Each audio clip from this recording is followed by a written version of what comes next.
नमस्कार, राजस्थान समाचार में आप सभी का स्वागत है। बुलेटिन की शुरुआत करेंगे, लेकिन सबसे पहले बात कर लेते हैं बड़ी और अहम खबर की।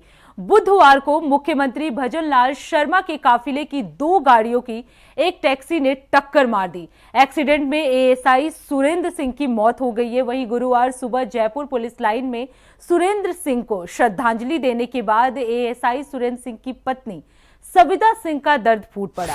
सविता सिंह ने कहा, मुख्यमंत्री को बचाते हुए मेरे पति शहीद हो गए और सीएम उनसे मिलने तक नहीं आए। सीएम को कहना चाहिए था कि सब कुछ मेरी वजह से हुआ है। वहीं एएसआई की पत्नी ने कहा कि अगर मेरे पति बीच में नहीं आते और सीएम को नहीं बचाते तो क्या होता। हमें रिटर्न में लिखकर चाहिए कि हम किस पर विश्वास करें। अब हमारी मांगे पूरी होनी चाहिए। मेरे पति तो चले गए, अब बच्चों को लेकर मैं कहां जाऊं। तो आपको बता दें कि सीएम के काफिले में बड़ा हादसा हो गया था। उसी हादसे में एएसआई सुरेंद्र सिंह की मौत हो गई है। वहीं मौत के बाद जो उनकी पत्नी है, वो उनका दर्द देखने को मिला। वो सीएम से लगातार अपनी मांगे मांग रही हैं। उनका कहना है कि अगर मेरे पति नहीं होते तो फिर कौन बचाता सीएम को। तो कल हादसा हुआ था सीएम के काफिले में। उसी हादसे में एएसआई सुरेंद्र सिंह की मौत हो गई है। मौत को लेकर परिजनों में दुख का माहौल है।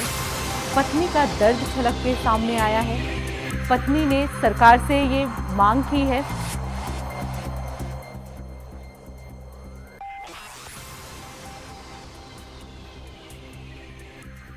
वही इस खबर में ज्यादा जानकारी देने के लिए हमारे साथ कुलदीप सैनी जुड़ चुके हैं। कुलदीप, क्या कुछ जानकारी है? जिस तरह से कल हादसा हुआ और उस हादसे में एएसआई सुरेंद्र सिंह घायल हुए थे, जिसके बाद आज उनकी जो है वो मौत हो गई है। क्या कुछ जानकारी है, क्या कुछ अपडेट है? देखिए, राजस्थान सरकार के भव्य आयोजन के दौरान मुख्यमंत्री भजनलाल शर्मा अपने काफिले के साथ वापस लौट रहे थे और एक कार्यक्रम में जाने के लिए उनके काफिला जयपुर के जगतपुरा रूट से होते हुए निकल रहा था। इसी दौरान ट्रैफिक की जिम्मेदारी एएसआई को दी गई थी और जहां पुलिस ने चप्पे चप्पे पर अपनी तैनाती की हुई थी, लेकिन कहीं ना कहीं मुख्यमंत्री को लगा कि क्योंकि मुख्यमंत्री ने पहले भी कई बार कहा है कि वो ट्रैफिक को दिलाने के लिए वो खुद अब ट्रैफिक नियमों का पालन करेंगे और जो प्रोटोकॉल है सीएम का उसे छोड़कर सीएम ने खुद कहा कि इस बार ट्रैफिक को नहीं रोका जाए, ना उसको बाधित किया जाए। और जब एक पूरा कार्यक्रम रहा, इस बीच जो टैक्सी थी सीएम के काफिले के दौरान काफी वाहनों की आवाजाही हुई और जब पीछे से सीएम का एक काफिले की गाड़ियां निकल रही थी तब उन्होंने टैक्सी को टक्कर मारी। वहां पर खड़े पुलिसकर्मी, 2 पुलिसकर्मी और भी थे और ऐसे करके 5 लोग उसमें घायल हुए थे और एएसआई की ज्यादा तबीयत खराब होने के चलते उनको अस्पताल में भर्ती कराया गया था। और जैसे ही रात भर डॉक्टर्स ने उसको जांच की और रखा सपूत पर, तो आखिरी सांस में उन्होंने दिन तस्वीर किया और सुबह उनका निधन हो गया। इसके चलते जयपुर पुलिस और राजस्थान पुलिस। बिल्कुल कुलदीप, अगर बात की जाए कि क्योंकि एएसआई सुरेंद्र सिंह की सीएम को बचाते हुए मौत हो गई है, तो उनका जो पूरा परिवार है वो कुछ मांगे मांग रहा है, तो ये मांगे क्या हैं? देखिए, सीएम को बचाते हुए उनकी जो देहांत नहीं हुआ है, दरअसल वो सीएम सुरक्षा में लगे हुए थे। उनकी जिम्मेदारी ट्रैफिक कंट्रोल की थी, लेकिन कारणवश जो गलतियां हुई है कमोबेश, वो इस जांच का विषय जरूर है कि मुख्यमंत्री का प्रोटोकॉल था और मुख्यमंत्री के काफिले के दौरान अगर कोई गाड़ी गलती से वहां पर आ गई है या वाहनों की टकराव वहां पर हो गई है, तो कहीं ना कहीं लीक तो रहा है सरकार के जो पुलिस का जो रुख है उसमें कहीं ना कहीं वो जांच का विषय जरूर है। लेकिन मुख्यमंत्री की ओर से अभी तक संवेदनाएं इनको दी गई है। परिवार की ओर से ये मांग की जा रही थी कि उनका जो जवान है वो शहीद हुआ है सीएम के काफिले के दौरान, सीएम की सुरक्षा के दौरान, तो कम से कम मुख्यमंत्री को वहां आना चाहिए। लेकिन सरकार की व्यस्तता के चलते मुख्यमंत्री के कई और कार्यक्रम थे, क्योंकि कल जब हादसा हुआ था सीएम ने कार्यक्रम में जाने से मना कर दिया और वहां से सीधे वो सीएमआर लौट गए। और अब कुछ मांगे हैं जिनमें सरकारी नौकरी और साथ ही कुछ पैसों की मुआवजे की मांग है, उन पर सहमति बन चुकी है, लेकिन औपचारिक ऐलान अभी बाकी है, जिसको लेकर जो आज उनको अंत्येष्टि दी गई है। उसके बाद ये माना जा रहा है कि मुख्यमंत्री उनके परिवार से मिलेंगे और उसी समय जब मुख्यमंत्री उनसे मुलाकात करेंगे तो जो मुख्यमंत्री। कुलदीप, अगर बात की जाए एएसआई सुरेंद्र सिंह के फैमिली में कितने मेंबर थे और उनकी डिपेंडेंसी कैसे थी, क्या कुछ जानकारी है? देखिए एएसआई के जो पिता सुरेंद्र सिंह के पिता है वो भी कैप्टन रहे हैं और उनके घर में उनके बेटे और जो उनकी पत्नी है वो उनके साथ ही रहती थी और हालांकि परिवार जो सक्षम था और किसी तरह की कोई दिक्कत नहीं थी, लेकिन परिवार में किसी व्यक्ति का चली जाना वो सबसे बड़ी हानि होती है और उस क्षति को कोई पूरा नहीं कर पाता। और यही वजह है कि बार बार उनके परिवार के जो लोग हैं वो कहीं ना कहीं इस बात से खफा है कि मुख्यमंत्री की गैर मौजूदगी कहीं ना कहीं उनके जो अंतिम संस्कार है उस कार्यक्रम में नहीं पहुंचने के चलते वो बिल्कुल कुलदीप, अगर बात की जाए अंतिम संस्कार की तो आज उनका अंतिम संस्कार किया गया, पैतृक हाउस पे उन्हें ले जाया गया। लेकिन वहीं अगर उनकी पत्नी की बात की जाए तो वो लगातार कह रही है कि सरकार ने जो आश्वासन दिया है वो कोई लिखित आश्वासन नहीं दिया है। देखिए जैसे मैंने दोहराया कि मुख्यमंत्री जब क्योंकि अभी मुख्यमंत्री सरकार के कार्यक्रमों में व्यस्त है, क्योंकि हाल ही में राजस्थान के वो शुरू हुए हैं, फिर प्रधानमंत्री नरेंद्र मोदी यहाँ आने वाले हैं, तो उनके खुद के सरकार के कार्यक्रम इतने हैं कि मुख्यमंत्री को अभी समय नहीं मिल पाया। लेकिन अब जैसे मुख्यमंत्री जयपुर पहुंचते हैं, जोधपुर है, जयपुर पहुंचते हैं तो शायद हो सकता है कि आज ही मुख्यमंत्री उनके आवास पर उनसे मिलने चली जाए, परिवार को ढांढस बनाने की कोशिश करे और वहीं पर मुख्यमंत्री ऐलान कर सकते हैं, क्योंकि प्रदेश के मुखिया से ये बात छुपी नहीं है और मुख्यमंत्री के आपको देखिए घटना थी तो कम से कम वो संवेदना मुख्यमंत्री में है। तो इस बात का अगर परिवार इस बात को लेकर बार बार ये कह रहा है तो कम से कम सीएम को एक बार इंतजार करना चाहिए और मुख्यमंत्री जरूर ले लेंगे, क्योंकि उन्होंने इस बात को लेकर सोशल मीडिया के माध्यम से भी संवेदना व्यक्त की है और जल्द ही मुख्यमंत्री जैसे जोधपुर से फ्री होंगे उनके जाने का प्रस्तावित कार्यक्रम भी वहां है। बिल्कुल कुलदीप, अगर बात की जाए क्योंकि जिस तरीके से कल हादसा हुआ, बताया जा रहा था कि रॉन्ग साइड से कोई गाड़ी आ रही थी, उसे रोका गया, उस दौरान ही ये हादसा हो गया और एएसआई सुरेंद्र सिंह के साथ 4 और लोग भी थे जो घायल हुए थे, उनके बारे में क्या कुछ जानकारी है? देखिए चारों लोग अभी खतरे से बाहर हैं और चारों का इलाज अस्पताल में चल रहा है। जो गंभीरता अस्पताल में उनको ले जाया गया था, जहाँ पे 2 लोगों को प्राथमिक उपचार के बाद भी डॉक्टर ने डिस्चार्ज करने की बात की थी, लेकिन अभी जो चारों जो मरीज है वो अस्पताल में ही है और फिलहाल उनका इलाज चल रहा है।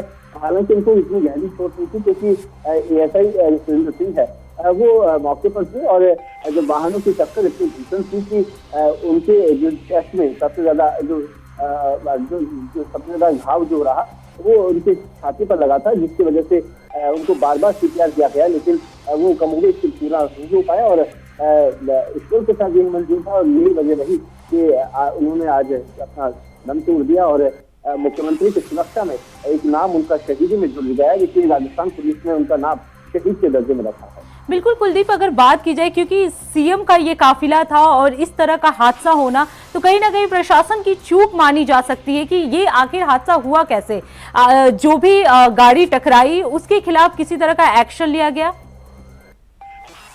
ठीक तो है, मुख्यमंत्री प्रोटोकॉल में गई थे, मुख्यमंत्री ने कहा था कि जो उनका काफिला है वो बिना ट्रैफिक के डाइवर्जन के ना लोगों को बाधित करते हुए सीधा सीधा उनका प्रोसेस करें। लेकिन हम देखते हैं कि मुख्यमंत्री का जब काफिला चलता है तो 15 से 20 गाड़ियां उनके साथ प्रोटोकॉल के तहत चलती है, जिनमें सीएम सुरक्षा और उनके साथ ही जांच एजेंसियां और जो हर जिन क्षेत्रों में थाने से गाड़ियां निकल रही है उन थाने से गाड़ियां, एस्कॉर्ट करने वाली गाड़ियां और एम्बुलेंस, फायर ब्रिगेड की गाड़ियां हो गई, तो ये तमाम जो गाड़ियों का काफिला है वो एक साथ चलता है। तो एक समतल जो गति है उस दौरान गाड़ियां चलती है, तो कहीं ना कहीं गाड़ियों के रोकने के दौरान एक से गाड़ियां जब चलती है तो सब ये हादसे होने के डर रहता है। लेकिन मुख्यमंत्री की सुरक्षा में इस तरीके की चीज को भी पहले भी हमने देखा होगा, जब मुख्यमंत्री नए सीएम की शपथ ली थी 1 महीने में ही जब वो अपने पैतृक गांव गिरिराज जी से वहां लौट रहे थे तो भगवान गिरिराज जी के दर्शन करने के दौरान ही उनकी गाड़ी खड्डे में नीचे उतर गई थी।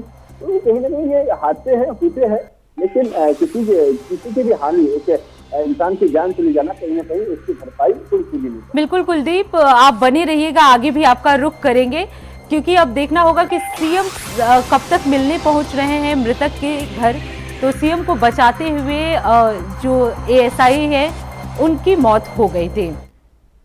अब रुक कर लेते हैं एक और बड़ी खबर की। राजस्थान में भजन लाल सरकार के 1 साल पूरा होने पर रन फॉर विकसित राजस्थान का आयोजन किया गया। ये कार्यक्रम पूरे प्रदेश में जिला स्तर पर आयोजित किया गया, जिसमें युवा अधिकारी और कर्मचारियों ने भाग लिया। इस अवसर पर राजीव गांधी प्राकृतिक संग्रहालय राम सिंहपुरा में कार्यक्रम आयोजित किया गया। इस मौके पर 2023-24 की मेधावी छात्राओं को साइकिल, स्कूटी, लैपटॉप और टैबलेट भी वितरित किए गए। राज्य सरकार का 1 साल पूरा होने पर वर्षगांठ कार्यक्रम भी ये मनाया गया। तो आपको बता दें, भजन लाल सरकार का 1 साल पूरा हो गया, जिसके लिए रन फॉर विकसित राजस्थान का आयोजन किया गया। इस दौरान सीएम भजन लाल शर्मा ने भी दौड़ लगाई। वहीं मेधावी छात्रों को लैपटॉप और स्कूटी भी बांटे गए। तो भजन लाल सरकार का 1 साल पूरा हो गया, जिसके लिए रन फॉर राजस्थान का आयोजन किया गया, जिसमें सीएम भजन लाल शर्मा ने दौड़ लगाई। वहीं जो मेधावी छात्राएं थी उनको लैपटॉप बांटा गया। रन फॉर द विकसित राजस्थान का आयोजन किया गया। वहीं इस खबर पर ज्यादा जानकारी देने के लिए लगातार हमारे साथ कुलदीप बने हुए हैं। कुलदीप, भजन लाल शर्मा का 1 साल जो है वो पूरा हो गया है। इसी अवसर पर रन फॉर विकसित राजस्थान का आयोजन किया गया। इस कार्यक्रम में क्या कुछ खास रहा? देखिए, मुख्यमंत्री भजन लाल शर्मा की सरकार को 1 साल पूरा होने जा रहा है। 15 दिसंबर को मुख्यमंत्री की शपथ के बाद सरकार का जो गठन हुआ वो 1 साल पूरा हो जाएगा। हालांकि 1 साल पूरा होने के चलते प्रधानमंत्री नरेंद्र मोदी राजस्थान पहुंच रहे थे, लेकिन उस कार्यक्रम को पोस्टपोन किया गया। अब 17 दिसंबर को सरकार के 1 साल का जश्न मनाने के दौरान PRCP योजना का शिलान्यास करने के लिए खुद प्रधानमंत्री यहाँ पहुंच रहे हैं, जिसमें मुख्यमंत्री भजन लाल शर्मा और कैबिनेट के तमाम मंत्री और विधायक मौजूद रहेंगे। हालांकि कार्यक्रमों की अलग अलग रूपरेखाएं बनाई गई है, जहां पर आज से 5 दिवसीय कार्यक्रम राजस्थान सरकार ने शुरू किया है, जिसमें रन फॉर विकसित राजस्थान का संकल्प लेकर आज इस दौड़ की शुरुआत राजधानी जयपुर से खुद मुख्यमंत्री ने दौड़ लगाकर की और सीधा जोधपुर पहुंच चुके हैं, जहां पर युवाओं के लिए संकल्पित जो राजस्थान सरकार है उसके उद्देश्य को पूरा करने के साथ साथ युवाओं को एक नया अवसर और उनके लिए रोजगार के नए अवसर पैदा करने के आज ऐलान मुख्यमंत्री कर रहे हैं। और दूसरी ओर जब 13 तारीख का जो ये कार्यक्रम पूरा शेड्यूल रखा गया था, तो 13 तारीख को राजस्थान में जिस तरीके से गतिविधियां बढ़ी है, तो महिलाओं को लेकर स्थान और उनके विकास को लेकर भी कार्यक्रम रखे गए हैं। फिर 15 तारीख को राजस्थान में जिस तरीके से 14 और 15 को राजस्थान सरकार की ओर से अलग अलग प्रदर्शनियां लगाई जा रही है, यहाँ पर जयपुर में अलग अलग स्टॉल लगाई गई है। 15 तारीख को जब सरकार के 1 साल पूर्ण हो जाएगा, तब मुख्यमंत्री यहाँ पर प्रदर्शनियों में शामिल होंगे। हर एक विभाग की विभागवार जानकारी दी जाएगी। तमाम जिला कलेक्टर्स को कुलदीप, आपने अभी बताया कि 15 तारीख को प्रधानमंत्री के आने की भी संभावना जताई जा रही है। अभी 15 तारीख को पहले संभावना थी, लेकिन वो कार्यक्रम बदला गया है और 17 तारीख को वो कार्यक्रम रखा गया है, जहां पर PRCP जो परियोजना है राज्य सरकार की, वो काफी लंबे समय से पाइपलाइन में रखी थी। उसको पूरा करने के लिए खुद प्रधानमंत्री यहाँ से शिलान्यास रखेंगे कार्यक्रम का। और जब सरकार का 1 साल पूरा हो रहा है, तो सरकार की जो महत्वाकांक्षी योजनाएं हैं, उन योजनाओं को धरातल पर लाने के साथ साथ बजट में सरकार ने अगर बात की जाए कुलदीप योजनाओं की, तो कौन कौन सी योजनाएं इसमें शामिल हैं? देखिए, राजस्थान सरकार की ओर से अलग अलग जो स्कीम्स लागू की गई थी, उसके माध्यम से सबसे पहले महिलाओं और युवाओं का फोकस राजस्थान सरकार ने किया था, जहां पर युवाओं के लिए राजीव गांधी कौशल परियोजनाओं का शुरुआत की गई। उसके बाद में महिलाओं के लिए राज्य सरकार ने लखपति दीदी का जो अभियान चलाया था, जहाँ पर जो घर पे बैठी महिलाओं को रोजगार प्रदान करने के साथ साथ उन्हें लखपति बनाने का जो संकल्पित घोषणा प्रधानमंत्री नरेंद्र मोदी से भजन लाल सरकार ने दिया था, उसे पूरा करने के लिए 14 तारीख को आयोजन हो रहा है, जहाँ पर मुख्यमंत्री दिया कुमारी, खुद मुख्यमंत्री भजन लाल शर्मा, ये कार्यक्रम जो होंगे अजमेर और जयपुर में होंगे। और इन दोनों कार्यक्रमों में एक तरफ जब युवाओं पर फोकस किया गया था, एक तरफ महिलाओं पर फोकस होगा। और जब किसानों की बात की जा रही है, तो 13 तारीख को भी किसानों के लिए भी आयोजन अजमेर में किया जा रहा है। तो ये अलग अलग स्टेप से राज्य सरकार कोशिश करेगी कि युवा, किसान और महिला, इन तीनों वर्गों को साधने की जो योजनाएं सरकार ने घोषित कर दी है, वो कहीं न कहीं पूर्ण साकार होती नजर आ रही है। और यही वजह है कि खुद प्रधानमंत्री नरेंद्र मोदी यहाँ पर जब आएंगे, राजस्थान सरकार की उन परियोजनाओं को सब लोगों तक दिखाने की कोशिश करेंगे कि सरकार की ओर से जो ऐलान किया गया था वो अब कितना कारगर साबित हुआ है और कितना राज्य सरकार ने काम किया है, उनको धरातल पर दिखता हुआ नजर आ। बिल्कुल कुलदीप, देखना ये होगा कि धरातल पर ये योजनाएं कब काम आ रही है। बहुत बहुत धन्यवाद कुलदीप इस खबर पे ज्यादा जानकारी देने के लिए। राजस्थान का खेल कूद के क्षेत्र में स्वर्णिम उपलब्धियां तथा उत्कृष्ट प्रदर्शन का गौरव इतिहास रहा है। बास्केटबॉल, वॉलीबॉल, निशानेबाजी, घोड़सवारी, तीरंदाजी, एथलेटिक्स, नौकायन, कबड्डी आदि खेलों में राज्य के खिलाड़ियों ने कई बार राष्ट्रीय और अंतर्राष्ट्रीय स्तर पर पदक जीते हैं। इस बार पेरिस ओलंपिक में हमारे प्रदेश के खिलाड़ियों ने भाग लिया और कुल 3 पदक जीतकर पूरे राज्य का सिर गर्व से ऊंचा किया। आज इस अवसर पर सम्मानित होने वाले खिलाड़ियों को भी मैं बहुत बहुत बधाई और शुभकामनाएं देता हूं। हमारी सरकार का लक्ष्य है कि प्रदेश में व्यवस्थित, योजनाबद्ध और चरणबद्ध रूप से खेल सुविधाएं विकसित कर अधिक से अधिक खिलाड़ियों को अवसर मिले। राजस्थान ग्लोबल इन्वेस्टमेंट समिट के दौरान भी खेलों के विकास के लिए हमने 15,000 करोड़ के MOU हस्तांतरित किए हैं, जिससे हमारे खिलाड़ियों को उसका पूरा फायदा मिले। राजस्थान खेलो इंडिया राष्ट्रीय यूथ गेम्स 2026 की मेजबानी की भी तैयारी कर रहा है, क्योंकि ये राजस्थान में होने वाला है। ये न केवल राजस्थान को खेल के क्षेत्र में अपनी क्षमताओं को प्रदर्शित कर अवसर देगा, बल्कि स्थानीय खेल, संस्कृति, बुनियादी ढांचा और पर्यटन को बढ़ावा भी देगा।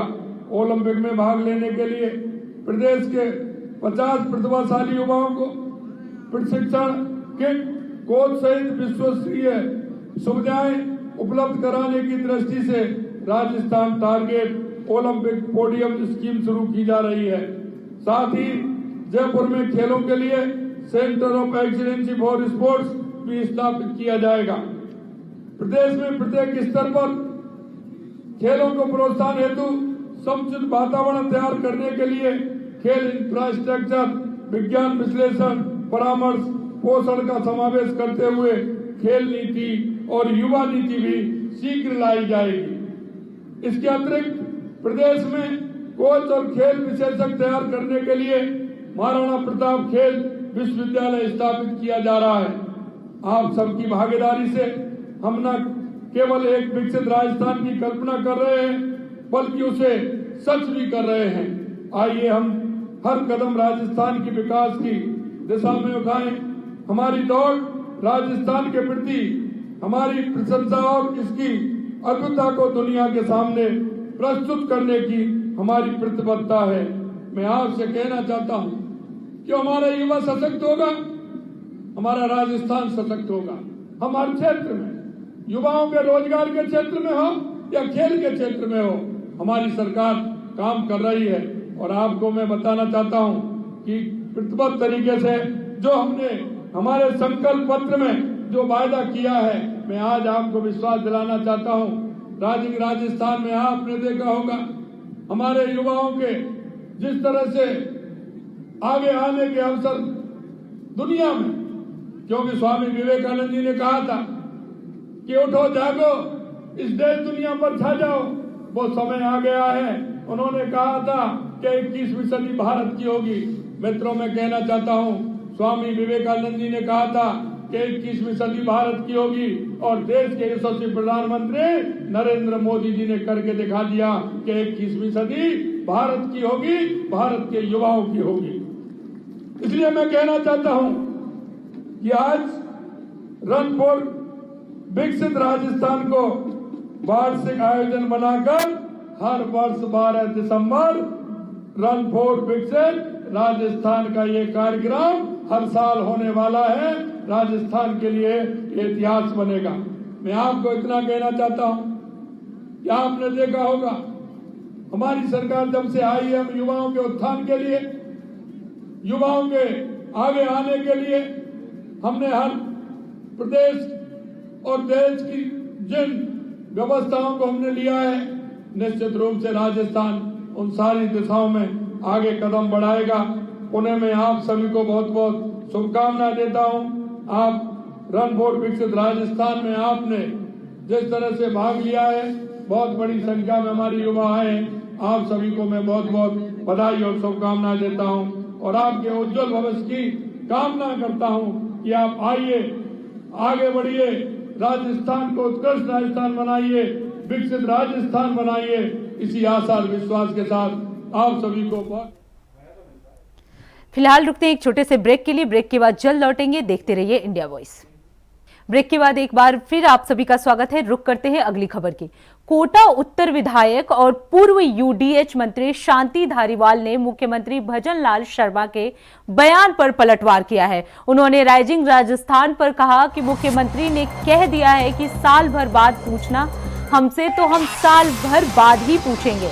Rising Rajasthan global investment summit के समापन सत्र में बुधवार को सीएम ने बयान दिया था। भगवान श्री कृष्ण ने कहा है कि हम सिर्फ कर्म करने के लिए आए हैं, फल की चिंता नहीं करनी चाहिए। जो हमारे मिशन पर शक कर रहे हैं उन्हें एक दिन हम गर्व का एहसास दिलाएंगे। मुख्यमंत्री ने विपक्ष के सवालों का जवाब देते हुए भी कहा कि 2 साल बाद राइजिंग राजस्थान फिर से होगा, तब मैं जनता को एमयू का हिसाब दूंगा और उन्हें बताऊंगा कि हमारी सरकार कितने निवेश को धरातल पर उतार पाई है। आज समिट का समापन है, ना कि अंत, बल्कि बेहतर राजस्थान बनाने की ये शुरुआत है।